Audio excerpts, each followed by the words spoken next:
Hello বন্ধুরা, সবাই কেমন আছো? আশা করি সবাই ভালো আছো। গরম পড়ছে, সবাই খুব সাবধানে থেকো, প্রচুর পরিমাণে জল খাবে। আজকে আমি একটা সিম্পল রান্না নিয়ে চলে এসেছি। ঝিঙে আলু দিয়ে ছোলার ডালের বড়া করে তরকারি করব, সেটাই তোমাদের সাথে শেয়ার করব। ঝিঙে আলু কেটে নিয়েছি, কেটে ধুয়ে জল ঝরিয়ে নিয়েছি, পেঁয়াজ কেটে নিয়েছি, কড়াইয়ে 5 ফোড়ন দিলাম। 5 ফোড়ন আর শুকনো লঙ্কা কড়াই গরম হলে, ভালো করে গরম হলে দেখবে সুন্দর একটা গন্ধ বেরোয়। তারপরে কিছুক্ষণ পরে তেল দেবে। একটু 5 ফোড়নটা ভাজা হয়ে গেলে তেলটা দিলে খুব সুন্দর গন্ধ বেরোয়। এবারে একটু নেড়ে নিয়ে তারপরে ভাজা ভাজা হয়ে গেলে তারপরে তেলটা দেবে। এটা বন্ধুরা গুঁড়ো করেও নিতে পারো, কিন্তু আমি আর গুঁড়ো করে নিচ্ছি না, আমি পরে একটু ভাজা মশলা দেব, সেই জন্য এখন এটা দিলাম। তারপরে তেলটা দেবো। এবারে কড়াইটা ভালোই গরম হয়ে গেছে। গরমকাল পড়ছে, বেশি তেল খাওয়া ভালো নয়। যতটা দরকার সবজিতে ততটা তেল দেওয়াই উচিত। ওপরে তেল ভাসা খাওয়া এখন দরকার নেই, একদম সিম্পল খাওয়াই ভালো, তাহলে সবাই সুস্থ থাকবে। পেঁয়াজটা আমি প্রথমে ভেজে নিচ্ছি, কারণ পেঁয়াজের গন্ধটা যাতে না আসে সেই জন্য পেঁয়াজটা লাল করে একটু ভেজে নিচ্ছি। কোনো তরকারিতে পেঁয়াজ দিলে পেঁয়াজটা ভেজে নিলে পেঁয়াজের যে একটা কাঁচা গন্ধ থাকে সেটা চলে যায়। পেঁয়াজটা ভেজে নেব, তারপরে আলুটা দেব। আলুটা খুব মাঝারি সাইজে কেটেছি আমি।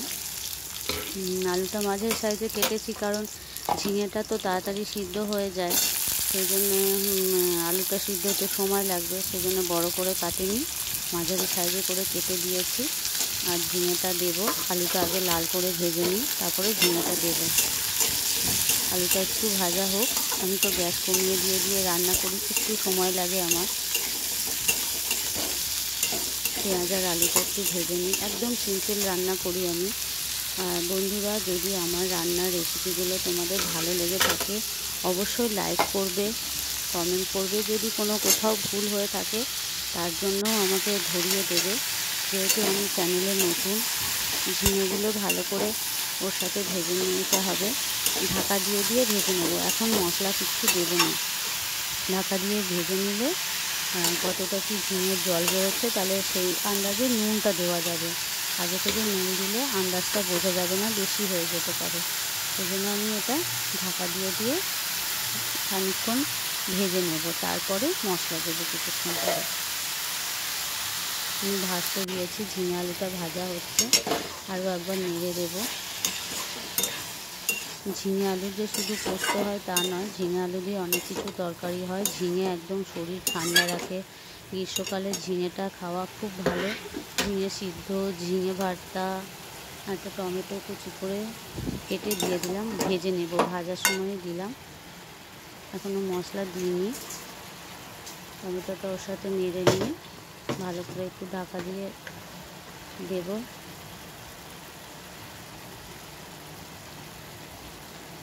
মশলাগুলো একে একে দিয়ে দেব। হলুদ দেব, নুন দেব, জিরে গুঁড়ো, ধনে গুঁড়ো দেবো, আদা বাটা দেবো, লঙ্কা বাটা দেবো। আজকে লঙ্কা গুঁড়ো ইউজ করবো না। একটু মিষ্টির জন্য গুড় দেবো একটুখানি সামান্য।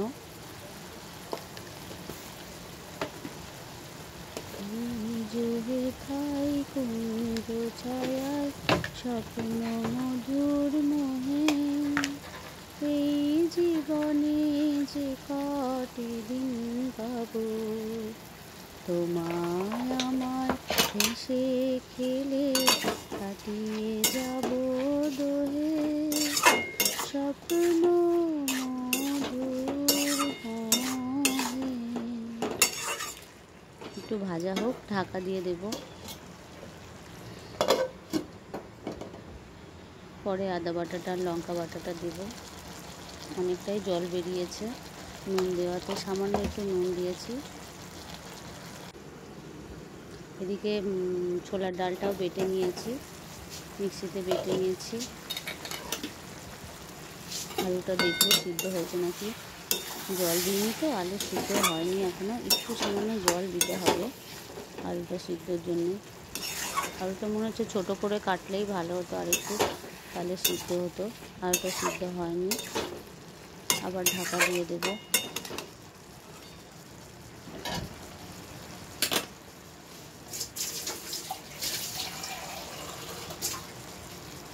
বন্ধুরা, যদি আমার রান্না তোমাদের ভালো লেগে থাকে অবশ্যই লাইক করবে, কমেন্টে লিখবে যে আমি যদি কোথাও ভুল করছি বা কোনো কিছু খারাপ হচ্ছে সেটাও আমাকে মেনশন করে দেবে, কারণ আমি চ্যানেলে একদম নতুন, বেশি দিন হয়নি, 2 মাস বয়স আমার চ্যানেলের।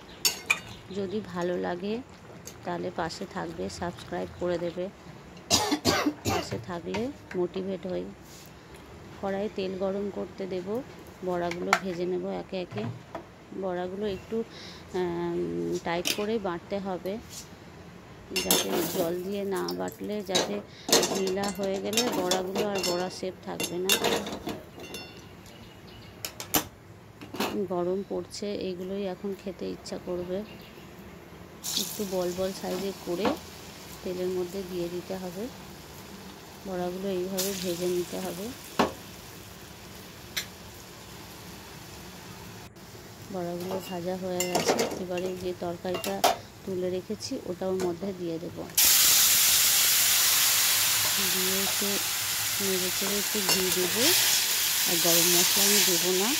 আমার একটু ভাজা মশলা থাকে সবসময়, জিরে আর শুকনো লঙ্কা ভাজা থাকে, এটাই আমি একটু দিয়ে দেবো। একদম সিম্পল তরকারি করেছি। গরমকালে কিন্তু এটারও প্রয়োজন আছে। তোমরা সবাই সাবধানে ভালোভাবে থাকবে, গরম পড়ছে।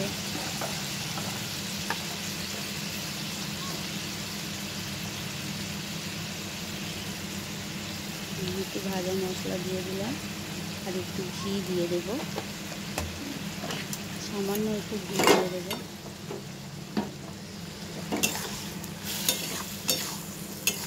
বড়াগুলো খুব শক্ত হয়েছে, একটু ঝোল থাকলে হয়তো বড়াগুলো আরেকটু ফোটালে, বেশি ফোটালে ফুলে ফুলে যদি যায়, সেই জন্য বেশি ফোটালাম না, একটু ঘি দিয়ে দিলাম, নেড়ে নামিয়ে নেব। আমার ঝিঙে আলু বড়ার তরকারি রেডি।